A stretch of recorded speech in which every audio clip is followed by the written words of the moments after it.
me présente brièvement, Andrzej Sarota, prêtre d'origine polonaise. Vous allez entendre bien mon accent. Je suis plus que 20 ans en Belgique au service de l'Église ici. J'aime cette Église, c'est pourquoi je suis là. Et j'ai eu une grande grâce, je dirais, être immergé dans l'Église depuis la naissance, dans la famille qui pratiquait. Et dans ma conversion, j'étais toujours lié à la paroisse. Donc j'avais, depuis les débuts de mon chemin, ce désir d'être dans la paroisse, servir et annoncer Jésus dans la paroisse. Plusieurs mouvements qui m'ont aidé, qui m'ont accompagné, différents mouvements en Pologne, qui m'ont aidé à grandir dans la foi. Et aujourd'hui, je voudrais bien, avec vous, nous pencher sur ce thème, la vision pastorale. Je ne suis pas un théoricien de ce thème. Je viens ici pour partager mon expérience, parce que progressivement, je deviens vraiment convaincu que dans notre chemin de pasteur, dans la paroisse, avec les paroissiens, nous sommes invités vraiment à faire un grand virage, un grand changement pour être vraiment fidèles à ce que Jésus nous a confié et aussi être efficaces dans la manière comme nous passons le message du Christ, comme nous évangélisons. Je pense que vous tous qui êtes ici, qui êtes, je suppose, la majorité ou peut-être 100% bien engagés déjà dans l'évangélisation. Et donc, c'est déjà une grande joie être ensemble, se fortifier, partager les expériences.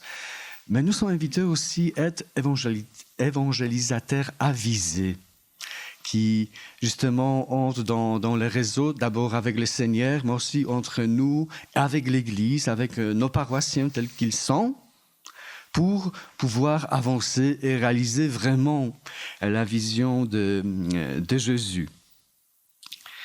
Et hier, on a eu rencontre avec les prêtres. On m'a demandé que je passe un petit message sur cette journée. C'était une belle journée. Et d'ailleurs, on a plongé bien dans la réalité de nos paroisses. On a partagé les soleils et les nuages. Ça fait une partie de notre vie. Peut-être on n'a pas travaillé pour émerger vraiment la vision, mais on a bien regardé les messages de l'Église d'aujourd'hui, notamment de notre pape François avec son Evangelii Gaudium, aussi Aparecida, qui nous invite à être disciples missionnaires.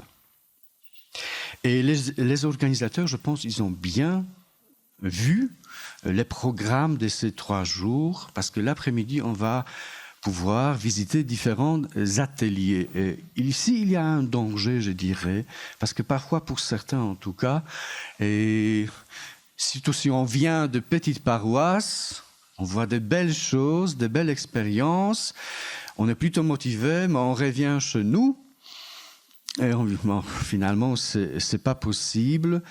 Parce que justement, on a cette tendance à accumuler, chercher de nouvelles activités, peut-être de nouvelles activités aussi pour annoncer, c'est bien, il faut y avancer, mais il nous manque une perspective plus longue pour que justement, dans ma paroisse telle qu'elle est, Jésus puisse construire de nous une communauté vivante, des disciples missionnaires. Un prêtre m'a dit, hier, alors tu viens, donc sûrement ta paroisse, c'est une paroisse modèle.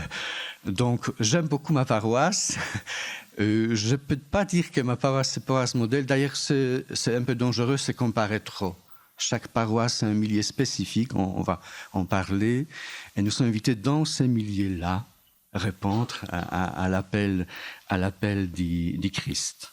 Donc c'est pourquoi cette conférence, pour que vous puissiez avoir certains outils, certains instruments pour bien profiter des ateliers l'après-midi, pour enrichir votre paroisse, trouver justement et vous ouvrir à l'appel du Seigneur, où y aller. Et samedi matin, je vous signale déjà, Père Mario qui est avec nous, c'est un moment où travailler pratiquement, parce que la vision pastorale sert à cela, pour dépasser les stades de rêve et d'impression, travailler et s'ouvrir à la vision pastorale pour cheminer dans ma communauté. Quelques mots sur ces mots vision. Je pense que tout le monde a entendu, on parle, même si au niveau pastoral, la vision pastorale, c'est plutôt assez nouveau, même si on voit de plus en plus, il y a beaucoup de livres qui sont publiés, grâce à Dieu, d'ailleurs certains vous pouvez acheter aussi ici. J'ai les lunettes depuis quelques années, pour voir, pour lire, j'aime lire, et il y a quelques années, je constate que ça devient de plus en plus difficile.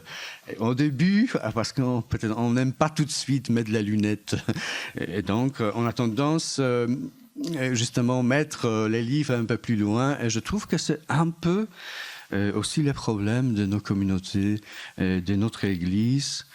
On préfère parfois, je dirais, chercher des moyens provisoires. On ajoute quelque chose au lieu d'aller chez ophtalmologue. Trouver moyen pour fonctionner normalement et voir. Je pense qu'il nous faut ce discernement et cette guérison pour voir mieux.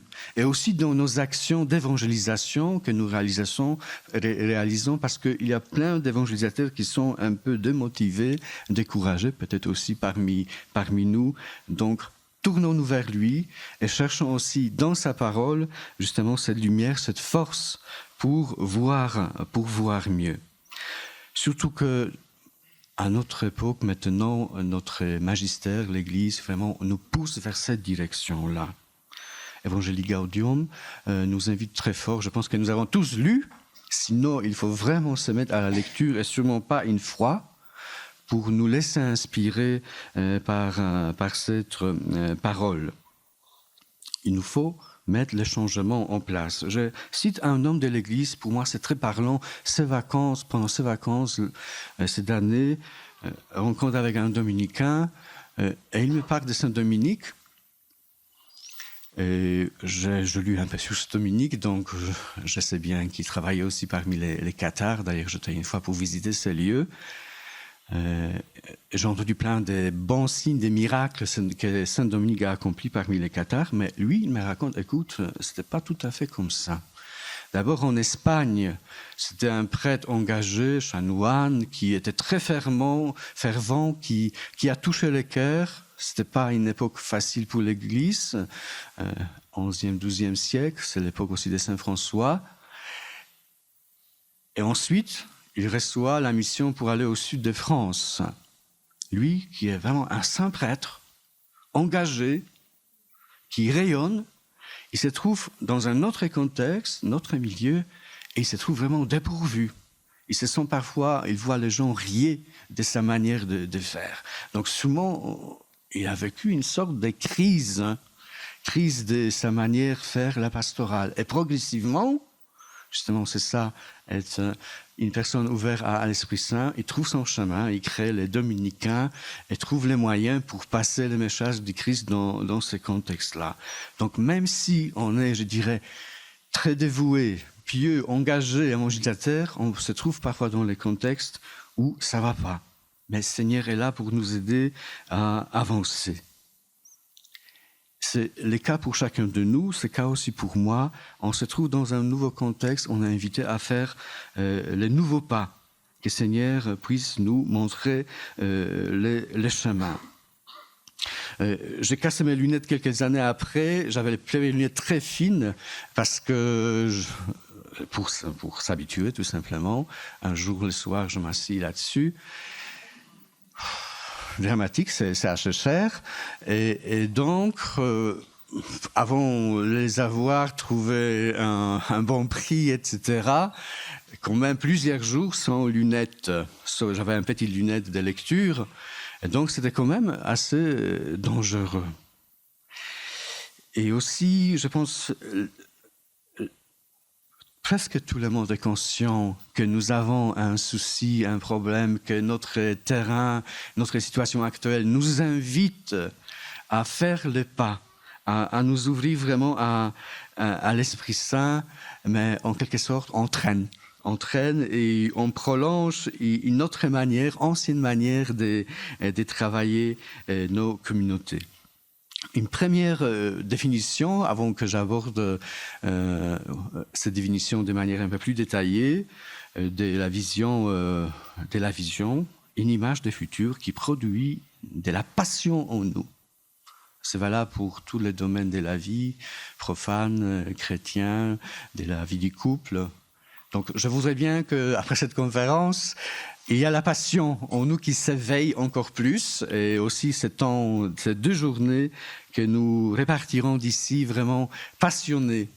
Seigneur est là, tout est possible. Aussi dans ma paroisse, avec mes difficultés, je peux, avec d'autres chrétiens, avancer. Je vous cite une phrase de cette exhortation du pape qui m'a touché et qui est toujours le premier appel pour chacun de nous. J'invite chaque chrétien, en quelque lieu et situation où il se trouve, à renouveler aujourd'hui même sa rencontre personnelle avec Jésus-Christ, ou au moins à prendre la décision de se laisser rencontrer par lui et de le chercher chaque jour sans cesse. Sans cesse. Nous avons vécu, je pense, cette rencontre, mais le pape et Jésus lui-même nous invitent à nous renouveler et aussi aider nos paroisses à faire ce pas, un homme de l'Église que j'admire, Prado Flores, dans son livre, souvent dans ses discours, il souligne que très souvent nous faisons cette erreur, on fait 12e moitié de match, catéchèse, formation, nous sommes aussi en formation, et on oublie la première partie de l'annonce, de kérigme. Et on essaye de façonner la foi, par exemple des enfants à la catéchèse, des adultes dans la paroisse, différents points de formation, de propositions, mais la foi elle-même, elle est absente ou très faible, donc il manque cette première partie. Et comme les évangélisateurs, les disciples missionnaires nous sont vraiment invités, et aussi inviter nos paroisses à cette dimension-là, proposer la foi, annoncer Jésus-Christ, être témoin vivant aujourd'hui, dans mon contexte de vie. C'est déjà très bien, mais il faut aussi la vision. La Bible utilise ce mot aussi. Le livre des Proverbes nous laisse cette phrase, ce 29e chapitre, 18e verset. « Faute de vision, le peuple dépérit. Sans la vision, le peuple dépérit. » Et nous sommes invités à chercher et à travailler la vision. Comment le faire et quel chemin prendre? Donc, je vais vous citer cette invitation à renouveler notre rencontre avec le Christ. Un outil qui peut nous aider à discerner la santé de moi-même, de ma communauté. Tu appelé 5 essentiels, qui d'ailleurs vient d'un pasteur protestant, mais cet outil est très ancré dans la Bible, dans la vie de Jésus, dans les actes des apôtres, et on peut les trouver presque partout, parce qu'on les trouve là. Donc 5 essentiels, on peut aussi dire 5 vitamines, pour peut-être mémoriser plus facilement, A, B, C, D. 5 vitamines qui sont à vivre dans notre vie, des fois, des vies des chrétiens. Donc, vitamine A comme adoration, donc relation avec Dieu, les fils, être fils de Dieu, adoration, prière, tout ce qui est intimité avec le Seigneur. Vitamine B comme belle communauté, belle relation, donc pas seulement avec lui, mais aussi avec les frères et les sœurs dans la foi, vivre une relation vraiment fraternelle, comment c'est important justement dans nos communautés. Et c'est comme configurer au Christ. Nous sommes invités à configurer au Christ. Donc formation, guérir, grandir comme disciples missionnaires. Et D comme diaconie, dévouement. Donc on est invité à servir, à se donner aussi aux autres, à différents services dans la paroisse, autour de la paroisse. Nous sommes invités à être chrétiens dans le monde. Et comme évangéliser, c'est-à-dire inclure les autres dans ces relations que nous vivons avec grande joie et grande force, évangéliser, annoncer Jésus-Christ. Et donc ça nous permet de voir, on peut dire, cet équilibre. Est-ce qu'il nous manque quelque chose? On peut même faire une rente. 5 parties, évaluer 1 jusqu'à 10 et voir si cette roue peut rouler ou plutôt difficilement. Je vais arrêter, mais en tout cas, vous pouvez entendre cet outil plus tard. Et je voudrais bien insister aussi sur les fêtes ensemble. Vous connaissez peut-être ce proverbe africain, tout seul on va plus vite, mais ensemble on va plus loin. Et on a eu son difficulté, on est parfois blessé, et ça arrive que nous avons cette tendance faire l'église et aussi faire l'évangélisation tout seul dans mon coin. Il y a quelques mois, j'ai eu avec mes confrères de doyenné rencontre avec l'évêque. C'est l'évêque qui invite prêtres à vivre une journée de récollection. Donc tout le monde est venu. Tout le monde est venu. Et c'était une belle journée, un bon partage avec notre évêque sur nos joies et difficultés dans la pastorale, dans les paroisses. Et un confrère, je ne vais pas dévoiler les détails, partage finalement. Je vois que j'ai plus de joie et ça fonctionne mieux. Faire quelque chose dans mon église pour la cure, même si c'est très dur avec nos fabriques communes actuellement, mais je vois que finalement ça m'apporte plus de joie parce qu'on arrive à faire le plus vite. Oui, finalement, même si c'est difficile, parfois c'est plus facile réparer une gouttière de l'église que trembler, je dirais, un trou par lequel la vie s'échappe. Et pour les faire tout seuls, nous ne pouvons pas avancer. Donc c'est collaboration entre les prêtres, collaboration entre prêtres laïcs et aussi entre les laïcs. Évangéliser, c'est toujours aussi s'ouvrir à quelqu'un qui est là à côté, avec ses qualités et avec ses défauts. C'est ainsi que nous pouvons aller plus loin, avoir une perspective plus longue. D'ailleurs, très souvent, dans l'écoute du Seigneur, aussi pour que lui puisse mettre la vision en nous, d'abord, on voit des choses qui sont plus près. Regardez Néhémie, l'auteur de la Bible, l'Ancien Testament, ou François. D'abord, c'est les briques souvent. Saint François veut reconstruire l'Église parce que c'est ça qu'il comprend au début. Mais finalement, s'il se met avec les frères, s'il continue son écoute et ouverture à la vision, ça devient beaucoup plus grand et la vision devient plus concrète et c'est une vision vraiment à long terme. Et nous aussi, nous sommes invités à prendre cette direction-là et finalement prendre, je dirais, cette perspective longue dans la pastorale, de manière aussi évangélisée. C'est parfois aussi économiser le temps et les moyens. Parce que nous avons cette tendance à accumuler, parce qu'une paroisse à côté plus grande a plein d'activités, donc nous désirons aussi, on s'épuise, au lieu de travailler justement cette communauté-là, ce terrain-là, où Seigneur nous invite à grandir ensemble comme disciples missionnaires. Il ne faut pas accumuler, il faut plutôt déployer, comme Père Mario dit, déployer cette feu que le Seigneur a déposé et veut déposer encore dans notre vie. Encore Pape François, ce 27e paragraphe, j'imagine un choix missionnaire capable de transformer toutes choses afin que les habitudes, les styles, les horaires, les langages et toute structure ecclésiale deviennent un canal adéquat pour l'évangélisation du monde actuel, plus que pour l'autopréservation. Et ce changement, ce n'est pas seulement un changement, je dirais, accessoire. On ajoute quelque chose pour que notre paroisse se présente mieux. C'est plutôt un travail plus à l'intérieur. Et même petite paroisse du village, peut-être il y a une vingtaine de personnes, peut-être même dizaine. Si 2 personnes se mettent à prier, à chercher, aussi à étudier, à se laisser inspirer par le Seigneur, ils sont capables de transformer cette communauté qui fera les pas. Et peut-être ça sera beaucoup mieux qu'une grosse paroisse avec beaucoup d'activités, mais il n'y a pas une vision qui travaille ce peuple qui est dans cette paroisse. Un jour, c'est un exemple, un jour tiré de la vie, Einstein, fameux Albert Einstein, cherche son billet dans les trains. Les contrôleurs les rassurent. Tout le monde vous connaît.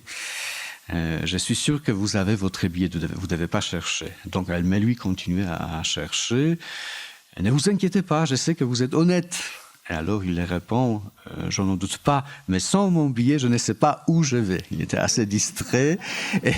Et nous aussi, souvent, on fait beaucoup de choses. Et parfois, on ne sait pas où je vais, où nous allons. Justement, cette perspective de la vision pastorale nous invite à chercher justement là, cet long terme, les perspectives beaucoup plus que 2-3 ans, qui va nous motiver pour aller plus loin. Il y a 2-3 ans, je parlais avec mon EAP, équipe d'animation pastorale, sur la vision pastorale. J'ai essayé de présenter les termes, etc. et la manière pour les mettre aussi en pratique. Et je me souviens bien, 1-2 personnes disaient, bon, ça va, mais ce terme vision, ça nous sonne un peu mal. Est-ce que du moins changer ce terme-là, parce que c'est un peu bizarre. Évidemment, le terme vision peut nous parler de quelque chose de ça, illuminé, pseudo-mystique, ou peut-être quelque chose qui est tiré justement de la vie des entreprises, qui parlent très souvent de la vision. Et donc, c'est pas la question, on va pas se disputer sur les mots, mais il s'agit justement d'un terme et d'une manière de voir la pastorale, construire la pastorale et aussi notre collaboration, notre travail pour pouvoir vraiment avancer. Encore une autre image, peut-être assez connue, un aigle qui se trouve parmi les poulets, et donc, parce que son œuf est mis là-bas, donc il vit comme les poulets. Un jour, il voit un aigle qui plane, donc il est admiratif. Et comment je voudrais bien aussi faire comme ça, parce que peut-être c'est justement dans ses gènes, mais il reçoit tout de suite la réaction idiote, il est tout simplement un poulet, donc reste ici. Et donc on continue à gratter dans la poussière. Donc la vision, c'est pas la question qu'on doit mettre notre tête dans les nuages, être rêveur, même si le rêve c'est bien. Si on est capable de rêver, on serait capable probablement aussi mettre en pratique certaines choses. Mais la vision, c'est pas tout simplement un rêve. Un rêve peut aider, construire et recevoir surtout la vision. Recevoir la vision. Mais à la fois, on ne doit pas non plus revenir et gratter la poussière. C'est que souvent nous entendons. S'ouvrir à la vision, c'est aussi parfois rejeter les visions. Même tout à l'heure, avant cette rencontre avec un chrétien parmi nous, on a justement parlé de cette vision négative qui circule et qui sont parfois très ancrées dans notre vie. Aussi bien les pharmaciens que les prêtres, on dit on ne peut rien faire. Ça ne sert à rien évangéliser, ça ne sert à rien prier pour la vocation. On doit mourir dans la dignité, donc on garde cette pastorale de conservation, on essaye de faire le mieux possible, sans se mettre, même si c'est peut-être difficile, oser, avoir cette audace, faire le pas en avant. Donc il faut combattre aussi cette vision négative. Mais la meilleure manière de les combattre, c'est s'ouvrir et construire la vision vraiment positive. Donc je développe un peu cette définition de la vision pastorale.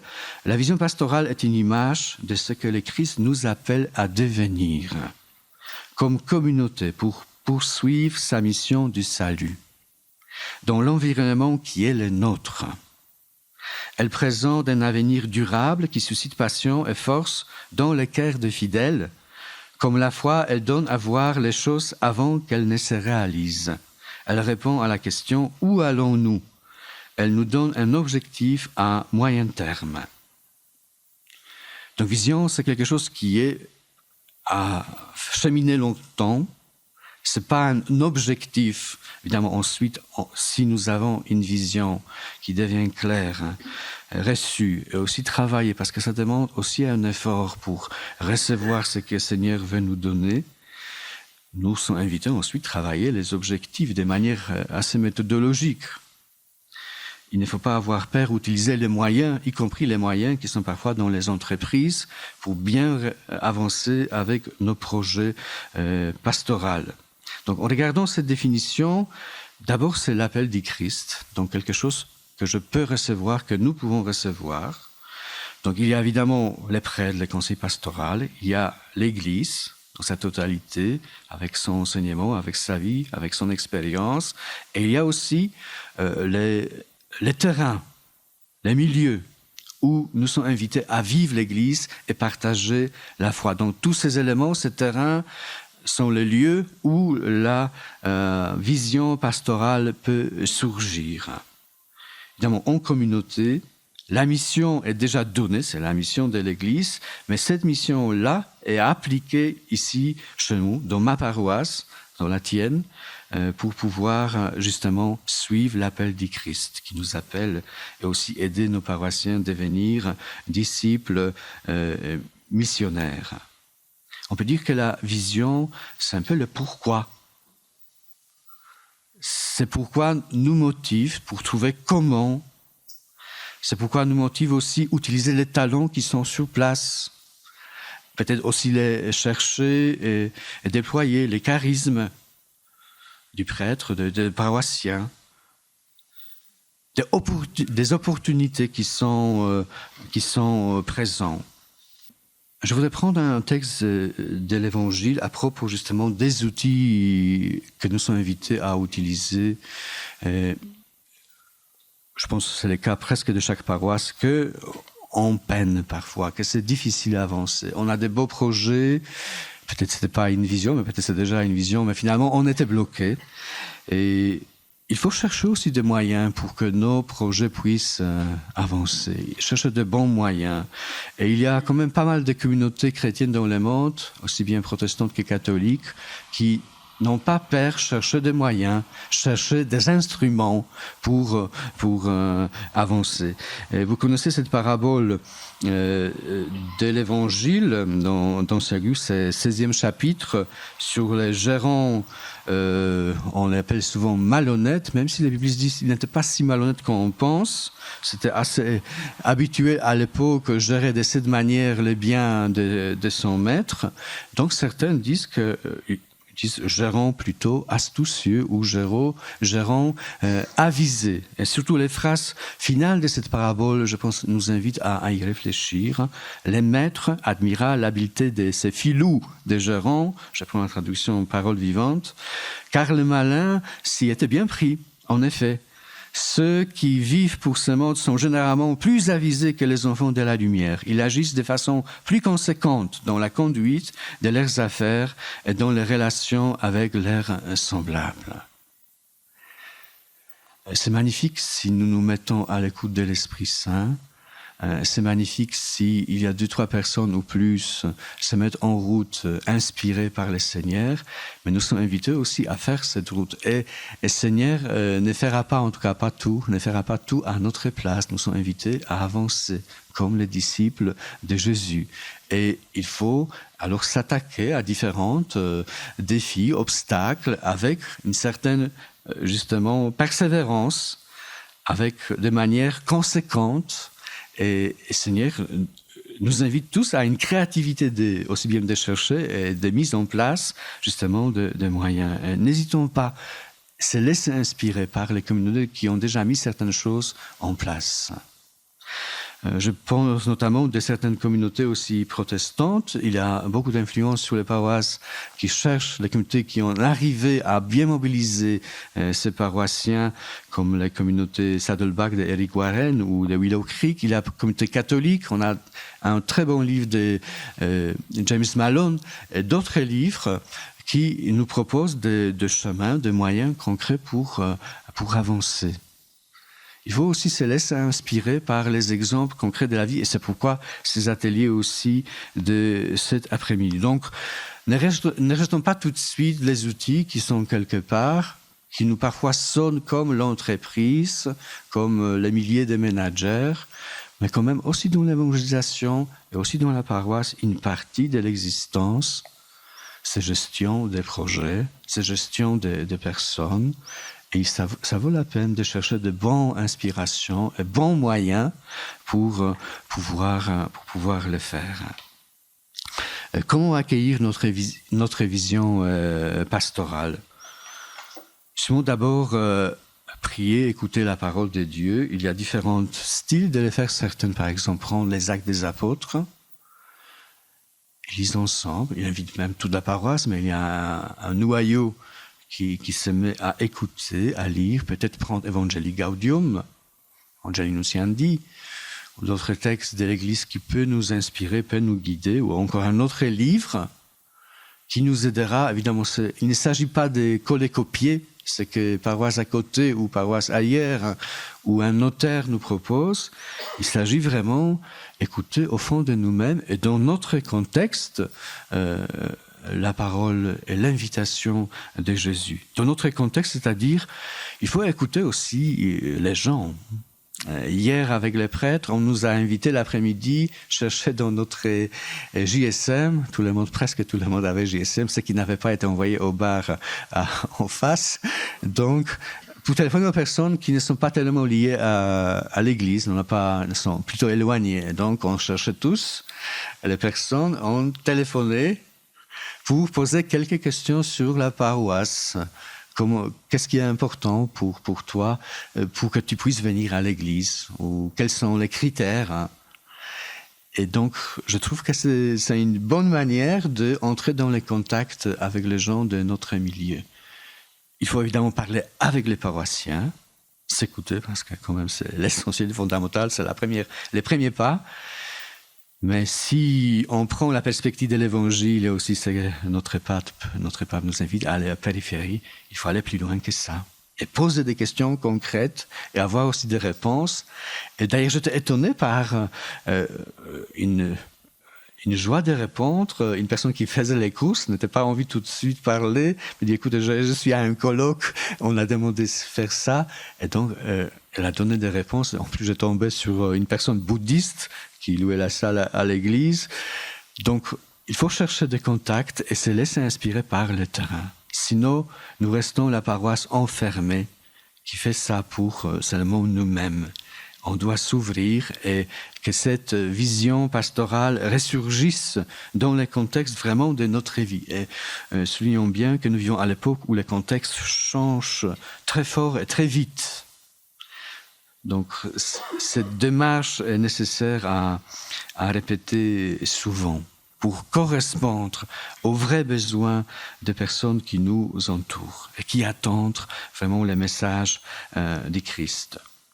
Donc, la vision définie montre le pourquoi de quelque chose qui est vraiment à long terme, je dirais même 10 ans, peut-être même 50 ans, même peut-être plus loin, mais cette vision aide ensuite mettre en place les objectifs concrets, par exemple pour cette année ou pour les 3 années qui viennent. Et vision, si c'est vraiment une vision donnée par le Seigneur, c'est quelque chose qui nous mobilise, qui nous donne enthousiasme, qui nous pousse en avant. Peut-être qu'il ne faut pas rêver que 100% des paroissiens vont suivre tout de suite la vision, mais c'est important aussi communiquer la vision. Elle doit être facile à communiquer, parce que si quelqu'un, en beaucoup de phrases, essaye de dessiner cette vision et finalement personne ne comprend, ça ira pas. Il faut que ça soit assez simple, assez parlant, que ça peut éveiller l'enthousiasme et la passion. Il faut que ce soit vraiment ancré dans la personne de Jésus et dans la foi. Que ce soit aussi incarné et réaliste. Je ne parle pas des objectifs qui doivent être très concrets, même mesurables. Il y a cette méthode SMART, Père Mario va en parler samedi.